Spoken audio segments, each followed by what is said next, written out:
the real miracle has to come from us first. We have to get united. You're listening to Inside Israel Today with Gil Hoffman on the Land of Israel Network. Hello and welcome to Inside Israel Today, here on the Land of Israel Network on thelandofisrael.com, where we are only 8 more days away until the day when a government must be formed, or we are doomed in Israel to go to our third election in under a year. We are currently sitting here at a time when there is very little hope, but we are Jewish people. We are the state of Israel. We never give up hope. Hope is our national anthem, and we will try on this show today to give you some semblance of hope, even if that hope happens to currently be detached from reality.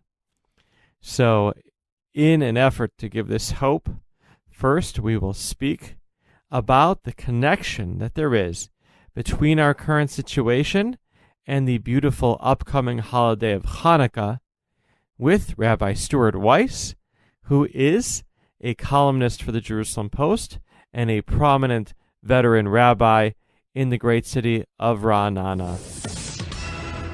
Rabbi Stuart Weiss, we believe in miracles.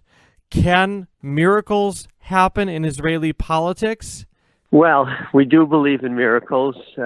Israel in and of itself is a miracle every single day. So the fact that we exist at all, especially considering our politics, is one of the great miracles. But I think if we look at the miracle of Hanukkah, we understand that in the story of Hanukkah, what first has to happen before we confront the Syrian Greeks is we have to get our own act together. The Maccabim had their own battle with the Hellenists, and they had to get on the same page, and then they were able, as a united front, to finally fight Antiochus and win the Battle of Hanukkah. So I think the real issue in Israel is that we are so divided. We are a country that election after election, it's half the country versus the other half of the country. So I think the real miracle, in a sense, has to come from us first, that we have to get united. Once we're united, then we can turn to God and say, okay, we are one people, help us get through this crisis. Wow, and until that happens, we just keep going back and forth in this not-so-merry-go-round. Not so merry-go-round. That is such a beautiful answer, Rabbi. We also believe that, unlike other religions, that miracles don't just happen straight from God, that we have to take part in the miracle itself, right? Correct, and that's the part I think that we have to, where we have to do our share, and that's where the real challenge is. The challenge is not asking God for miracles, because as we say in the morning service and the afternoon and the evening service every single day, we're thankful for the miracles that occur every single day. And we are a people that, as Ben Gurion said, for us, miracles are part and parcel of the fabric of Jewish life. But we have to do our share. One of the miracles of Hanukkah is, of course, that the drop of oil that was enough for one night of lighting the menorah lasted for 8 days. We, as a country, we might have enough energy for one election, and now we're being asked to have that energy last for 8. Let's hope it's not 8 elections, although it could be. This is a flaw in our electoral system, and unless and until we correct it, theoretically, this could be endless. Sad, but true.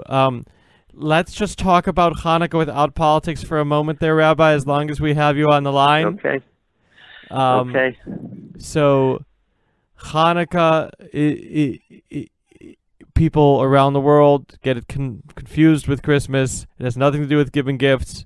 It has to do with resisting assimilation. It has to do with the pride of the Jewish people. With that perspective, how do we look at this Hanukkah in particular? Well, I think that, we're always we are always beset by new and formidable challenges.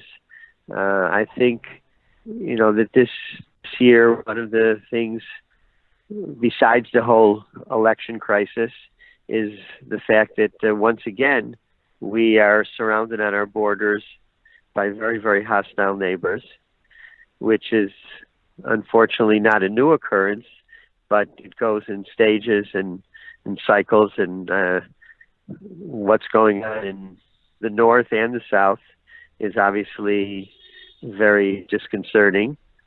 But as I said before, the menorah is the symbol because the menorah is 7-branched with, for Hanukkah, of course, we have an 8-branch Hanukkah, but the branches come from different directions, but they all come from one base.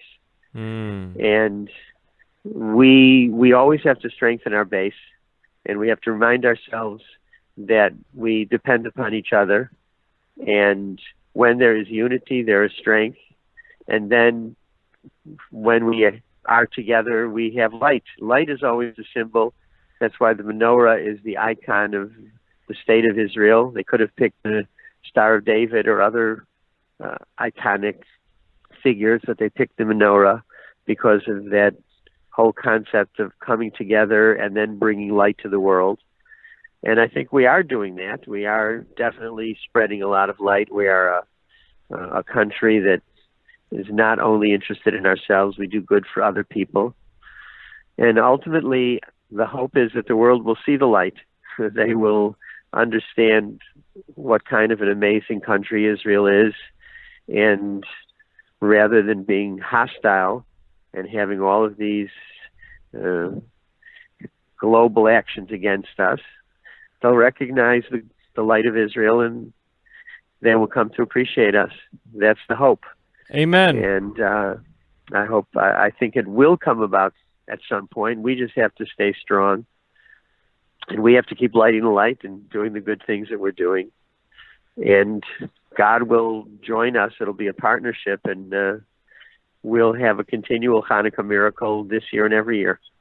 Amen, Rabbi. Thank you so much. And ladies and gentlemen, Rabbi Stuart Weiss is not only a rabbi and not only a journalist as a columnist for the Jerusalem Post, he is also a recovering politician, former member of the city council there in the great city of Ra'anana. So we not only got hope from a rabbi today on our show, we got hope from a politician.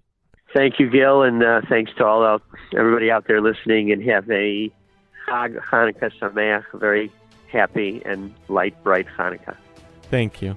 Wasn't that beautiful, ladies and gentlemen? We'll try to still be hopeful amidst all the uncertainty and difficulty. Stay with us after the break. This week on the Yishai Fleischer Show, Yishai and Malka talk about the legality of Israeli settlements. Secretary of State Pompeo came out with a statement saying that they're undoing the Hansel Memorandum of 1979 under the Carter administration. They should call it the Gretel Memorandum. That's right. The new Gretel Memorandum. Which is all about saying that, according to the United States, Israeli settlements are illegal under international law.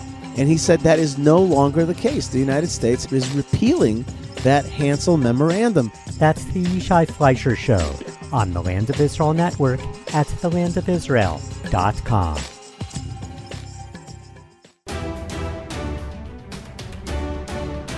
And we're back here on Inside Israel Today on the Land of Israel Network on thelandofisrael.com. Well, Rabbi Stuart Weiss there gave us a semblance of hope.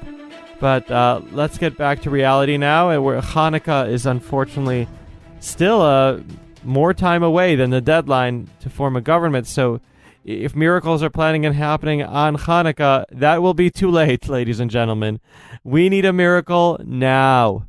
We need a miracle to save us from the prospect of another election.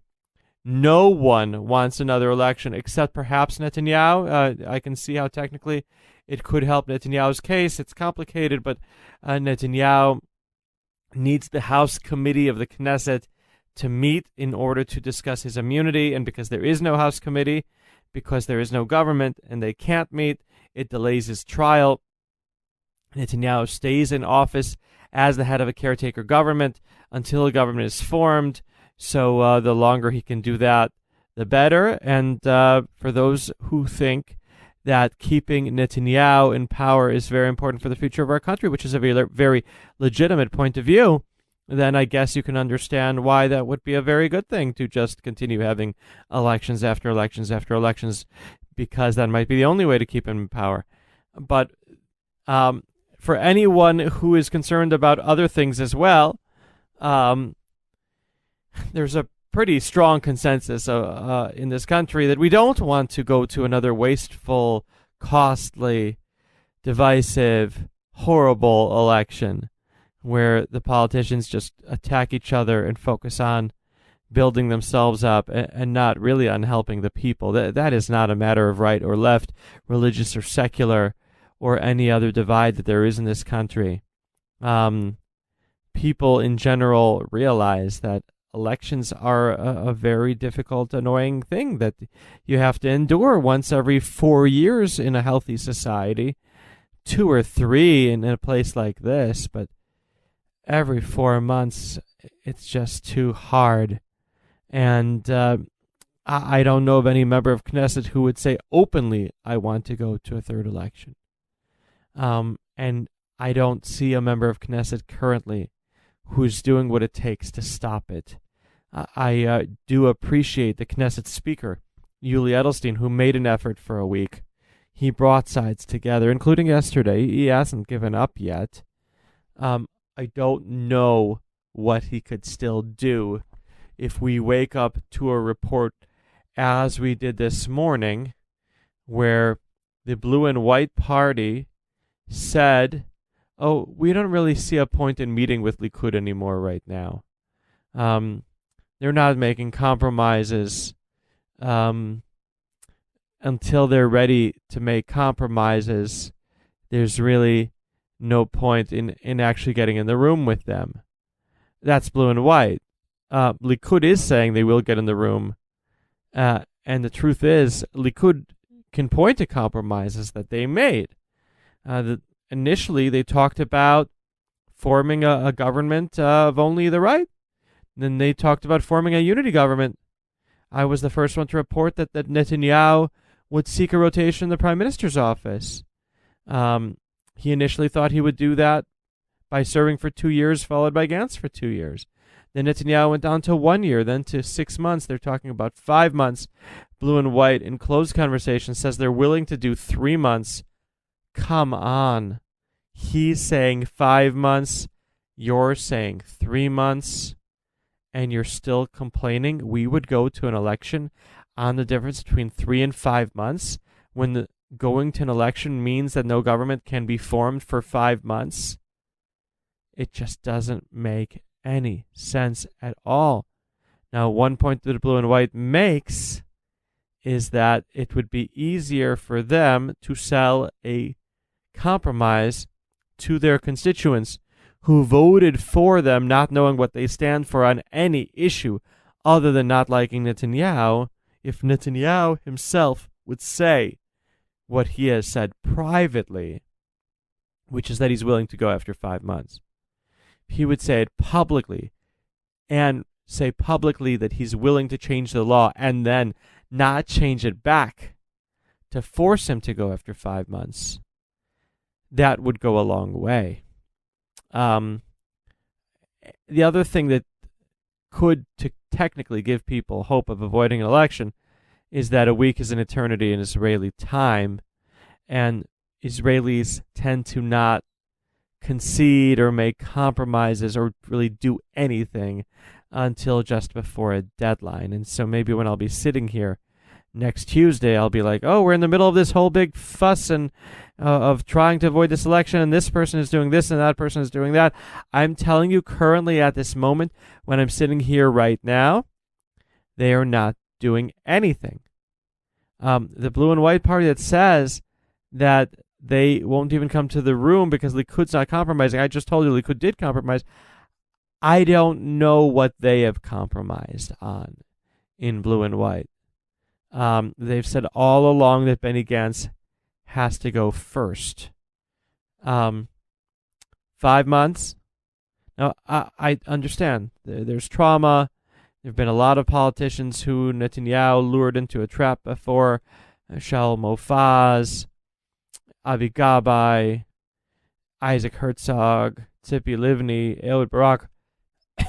All of them entered the government under Netanyahu, or tried to, in Herzog's case and in Gabay's case, and lived to regret it. I totally get that. But we're talking about less time than the election would take place. It's time for everybody to be doing what they can to prevent this election from happening. They're not doing it. There's still time, but they're not doing it. If we end up initiating an election, we'll get to January 1st. That means more than a year has gone by without passing a budget. There are a lot of things in this country that need a budget. People maybe haven't felt it yet. They haven't yet felt that thing that they're suffering in their pocketbooks or in their family because of there not being a government. The bread and the milk still come to the stores. After January 1st, they'll start feeling that. And they might not realize that yet. But that is what will happen. I think I've mentioned this on the show before, but Hanukkah is the time when that will hit home, because Hanukkah is 8 days where the kids are off from school and the parents are not off from work.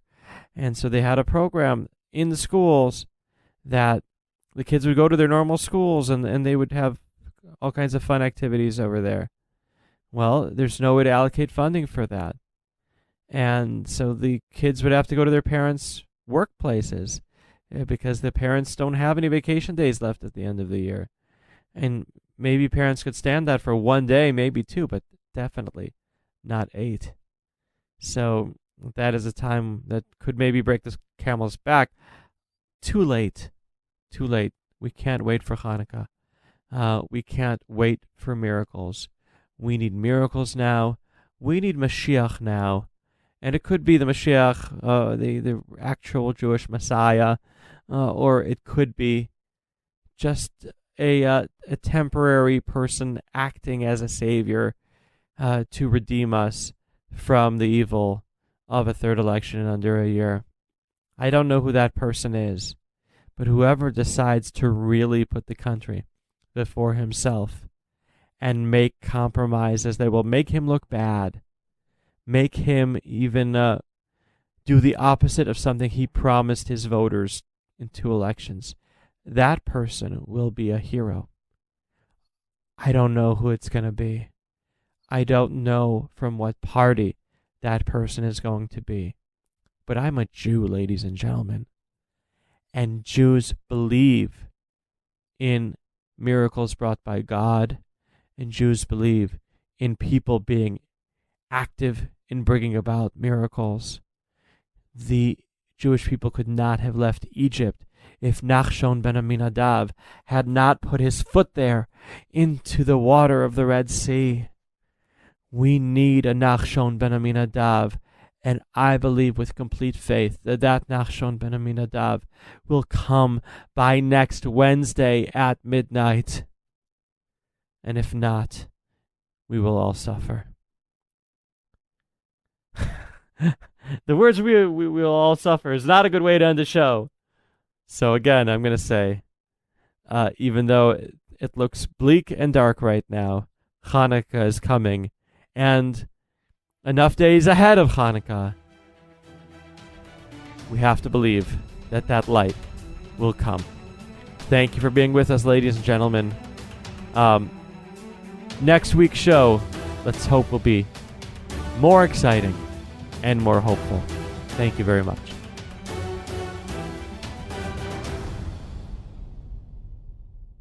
You know, it's not just a refinement of the Jews, and it's not just the strength of the Israelis now, but there is a whole world of the nations that are a part of this process, and they are being refined just as well, and they are going against the grain. With the rise of anti-Semitism, it's going to get harder and harder to stand up. And there's no running away from it either. I mean, there's nothing greater than living as a Jew, especially in our world today, where we see the ingathering of the exiles from all around the world. They're coming back to the land of Israel. We have our own state.